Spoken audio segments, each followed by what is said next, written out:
శివుడు హిందూ పురాణంలో ప్రధానమైన దేవతలో ఒకరు. ఆయన గురించి అనేక కథలు పురాణాల్లో ఉన్నాయి. అందులో ఒక ప్రసిద్ధమైన కథను తెలుగులో వివరించగలుగుతాను. శివుడు మరియు గజాసురుడు. గజాసురుడు అనే ఒక రాక్షసుడు దేవతలకు అనేక ఇబ్బందులను కలగచేసేవాడు. అతను బ్రహ్మదేవుని దగ్గర నుండి అనేకమైన వరాలు పొందాడు.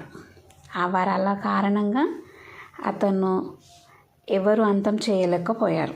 తన బలం మీద అతను అతిశయించి దేవతలను గెలవడం ప్రారంభించాడు. దేవతలు తపస్సు చేసి శివుని ప్రార్థించారు. శివుడి తేజస్సు చూసి గజాసురుడు భయపడకపోయినా శివుడు అతనితో యుద్ధం చేయడం ప్రారంభించాడు. తీవ్ర యుద్ధం జరిగింది. చివరికి శివుడు తన త్రిశూలంతో గజాసురుని సంహరించాడు. గజాసురుడి మరణంతో ప్రపంచానికి తిరిగి శాంతి చేరుకుంది. దేవతలందరూ శివునికి కృతజ్ఞతలు తెలిపారు. గజాసురుని చర్మాన్ని శివుడు తన దేహం మీద ధరించి తన భక్తులపై అనుగ్రహం కురిపించాడు.